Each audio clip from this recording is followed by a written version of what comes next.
Hell yeah, man. I got a sweet-ass background for this video. Can you believe I got this shit free off the internet? This room is banging.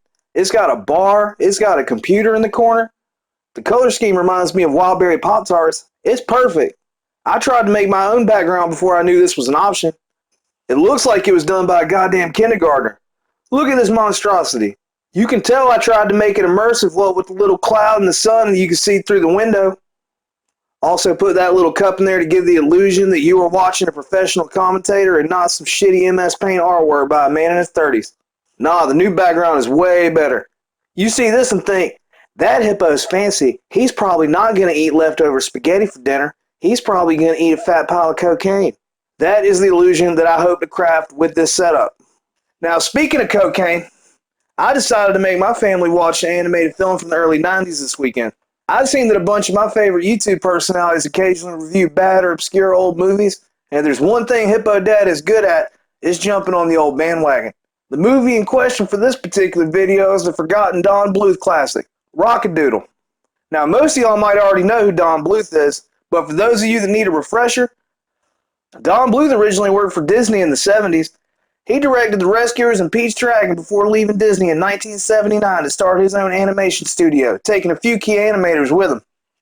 He went on to make classics like The Secret of NIMH and American Tail, The Land Before Time, and All Dogs Go to Heaven. Then he made Rock-a-Doodle. Now, this film was not as well received as his earlier films, but I tell you what, this movie's a trip.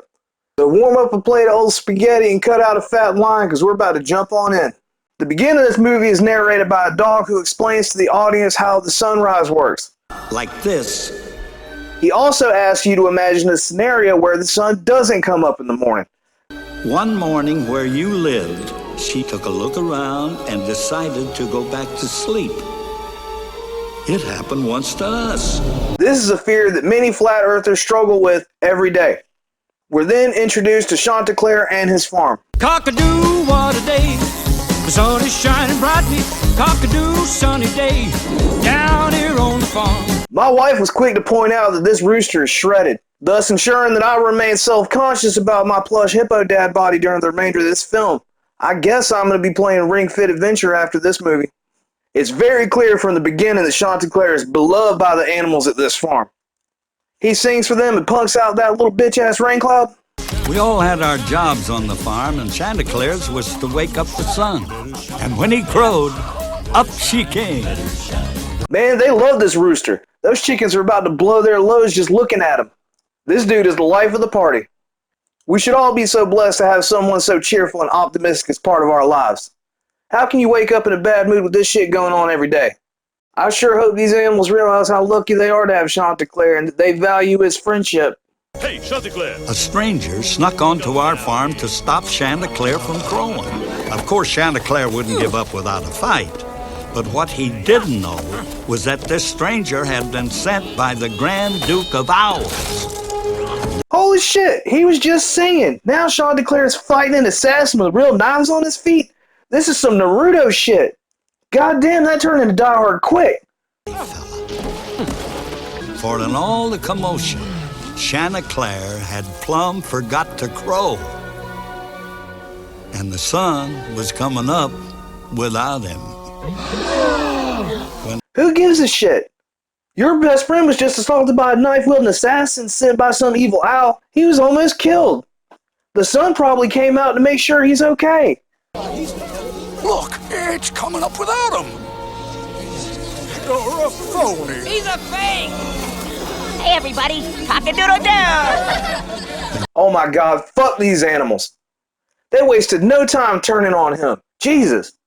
Poor Chanticleer over here just got done fending off Wolverine. None of his friends are like, oh shit, are you okay?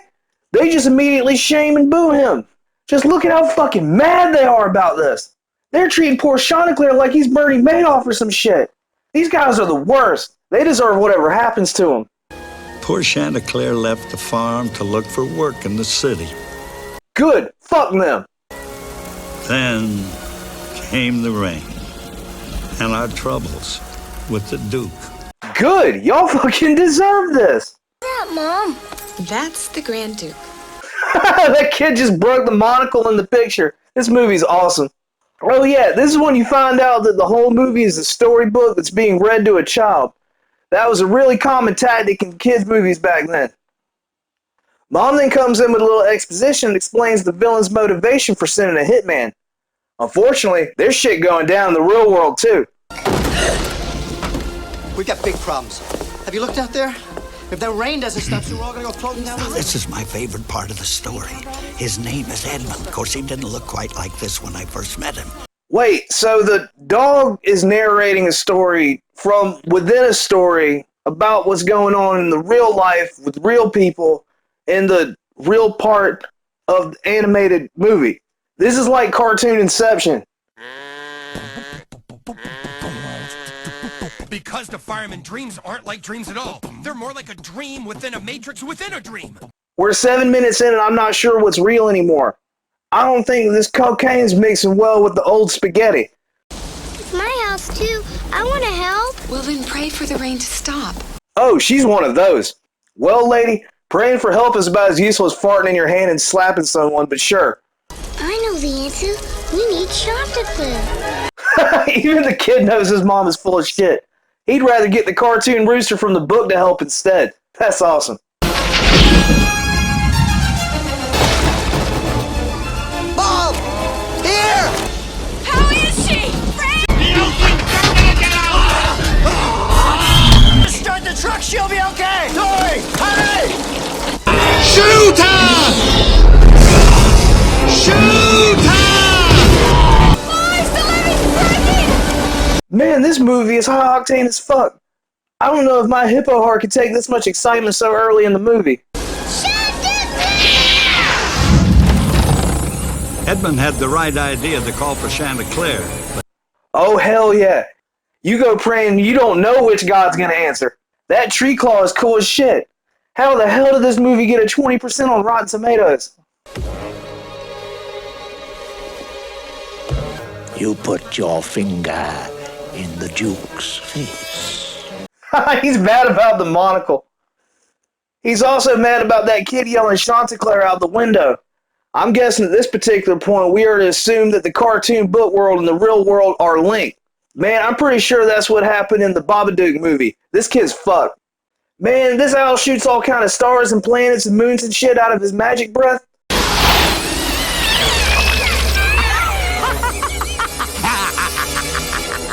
Of course it turns the boy into a cat. He does this to make the boy easier to eat, because this is a kid's movie. Luckily, the narrator dog busts in to help. He's quick to taunt the boss off the DPS. He makes sure to hold aggro while the feral druid gets into position to blow all of his cooldowns. It's at this juncture that the boy realizes he has been turned into a cat. This trauma leads to an existential crisis and a most dangerous revelation. I'm a furry. well, kittens are furry. Now that's a hell of a thing to discover when you're only 6 years old. Most people don't realize they're furry until they're old enough to use Tumblr. He skipped a whole phase where strangers on the internet try to convince you that you were an animal in a past life and that it is okay to wear diapers as an adult. Tattoo. I'm in here. According to my calculations, 36 by 7 southeast. 36 by 77, or is it 37 by 6? This child didn't even attempt to resist his new primal urges. He saw a mouse, which is fully clothed and sentient, and the kid turns into a fucking predator. The rest of the shitty farm animals barge in shortly after Edmund fails at attempted murder. The animals then sit around to assess their situation. They surmise that the rain won't stop until Chanticleer comes back and crows.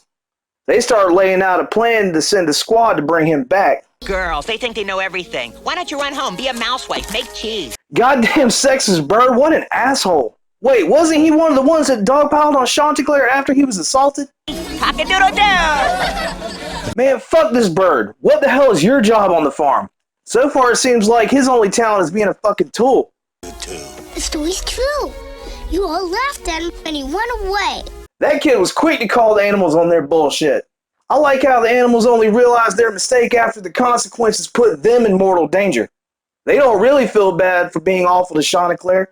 They feel bad because they were wrong about his ability to control their ecosystem, and they know that they will die without him. These animals are the shittiest characters ever. I do not want any of them to make it. So, after much deliberation, Frodo, Gandalf, Sam, Pippin, Legolas, and Gimli all journey to Mount Doom to retrieve Chanticleer from that volcano. So he turns on the Duke. And with what do you suppose he turns on the Duke?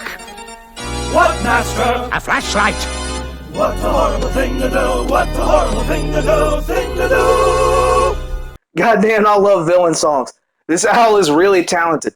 The owl kind of reminds me of Newt Gingrich, so I kind of projected him and a bunch of Senate Republicans onto these owls during the song, and it made it much more enjoyable. Never let him go! We hate the sun! From head to toe! From head to We toe! hate the sun! We'll never let him go! So the villains ramble on about their plan to keep Chanticleer from crowing and to keep things shitty and to justifiably murder those animal bullies. We then transition back to Edmund and his shitty animal friends. A lot of this movie consists of the group being in random dangerous scenarios, so here's a quick supercut to save time. Deja vu! I just been in this place before. Higher on the street, and I know it's my time to go. Going new, and the search is a mystery. Standing on my feet, it's so hard when I try to be me. Whoa! Deja vu! Finally, these assholes make it to the big city. The city! Wow! Judging by the knife-wielding assassin, I reckon they're right outside of Miami. There's a very good chance these animals are going to get stabbed to death. Edmund's going to get sex trafficked off some European shithole like Liam Neeson's daughter. Meanwhile, back at the Legion of Doom, the little henchman owl lies to his uncle about killing off Edmund and his buddies.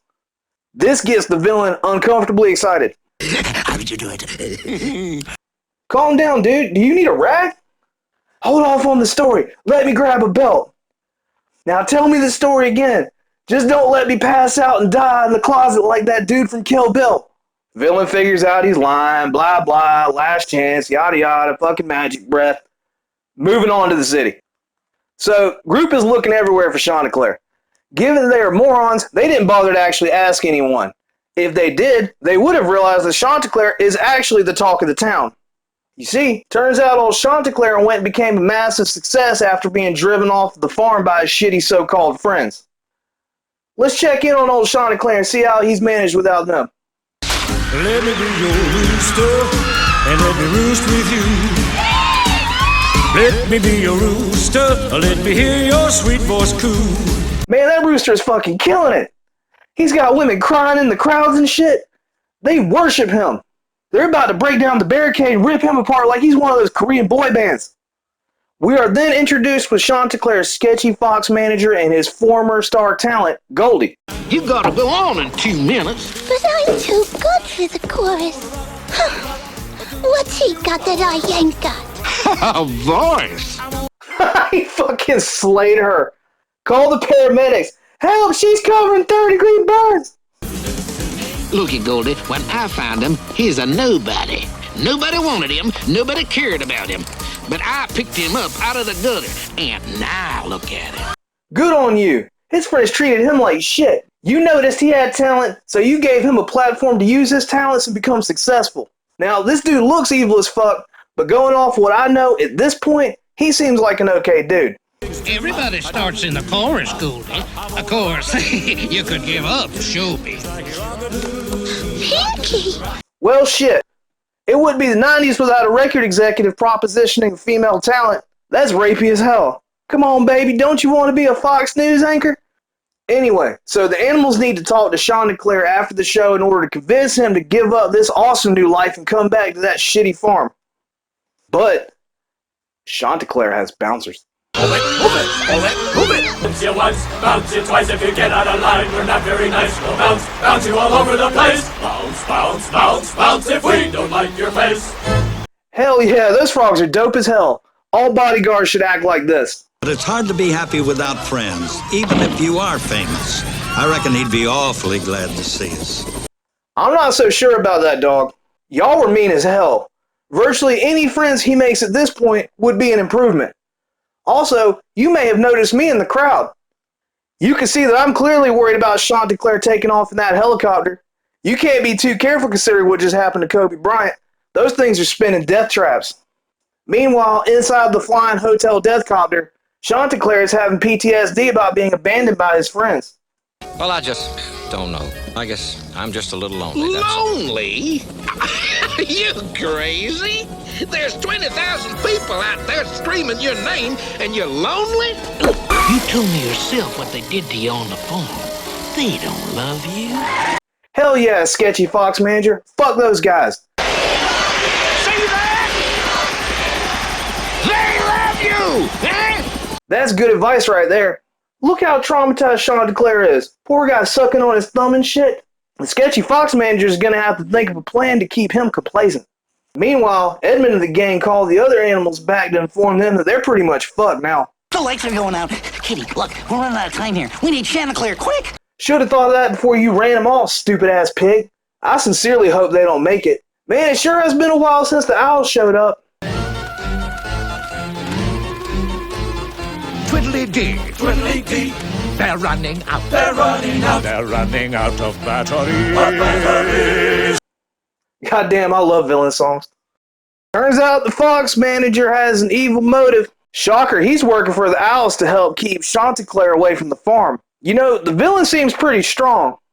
He should probably get off his ass and take care of the problem himself instead of sitting around working on his damn crochet stitching. So, the animals disguise themselves as penguins for some stupid reason. The hope is that these masterful disguises will help them get close enough to Chanticleer. Must you bother me whilst I dine? Nice. Sign this. Oh, heaven. Where have you been all my life? Lasagna alla pasta, amore. Snipes, just sign it. Yeah. The bird continues to be shitty and selfish, subtly letting the viewer know that these animals have not changed and definitely do not deserve forgiveness. Though, the villains have their own plan. It sounds bad, Pinky. It's only a little bad, not a big bad. Now it's probably a good time to point out that my wife thought the female chicken was cute. This was something the villains noticed too, because their plan is to distract Chanticleer with pussy. A plan that is absolutely 100% effective.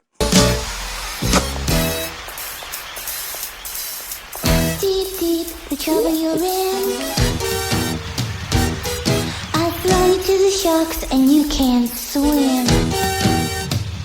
Done. That's game. Critical hit. Super effective. Animals might as well go home and jump in a mass grave. They're fucked.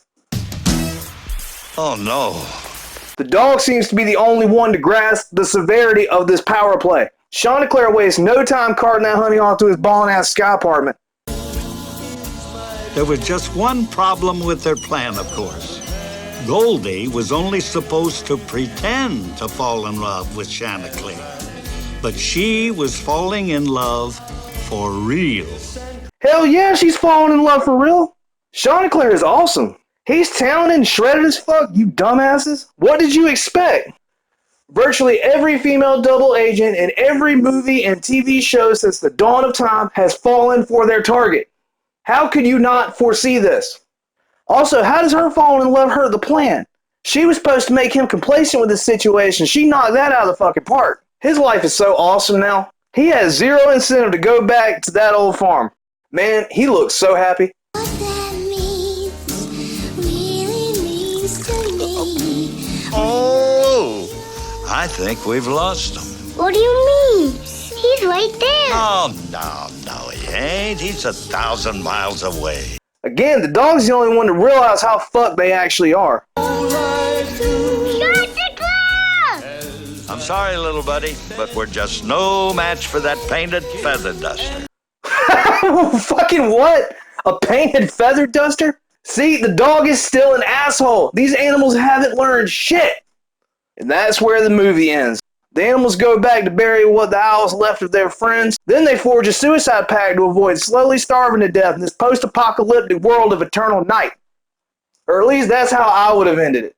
In reality, the movie is actually only about halfway through. Unfortunately, I can tell by the size of the script the video is already going to be long as hell, and I'm just going to have to make this a two-parter. I should hopefully have part 2 up in a few days. Be sure to smash that fucking like button. And don't forget to subscribe to the channel. I also want to thank my first real subscriber. At the time of making this video, I have 4 subscribers. I know 3 of them personally, but the 4th one is some random person that stumbled here organically. You, sir, madam, are my first real subscriber. And I just want to let you know that I noticed and I appreciate it. throw out a quick comment and say hi. I'll be sure to remember you if I ever blow the fuck up and become the next PewDiePie or some shit. Now, this might be surprising given my accent and place of origin, but unlike PewDiePie, I will never use the N-word. Now, that's a Hippo Dad guarantee. Anyway, thanks for watching, and be on the lookout for part 2 in the next few days. Well, till next time. Just wanted to say thanks again for watching the video. If you enjoyed the video, then please give it a like or subscribe to the channel. Hippo Dad is still very new, so any engagement like comments or likes are greatly appreciated. Hitting the subscribe button would be awesome. As it stands, I have 4 subscribers. With those numbers, it sort of feels like I'm just pissing in the wind, so any new ones will help motivate me to make more content. I want to give a shout out to Vector Pouch for creating this background and the site freepic.com for hosting it. Also want to give thanks to bensound.com for supplying the music. Last but not least, a special thanks goes to my wife and son for their continued support. So yeah.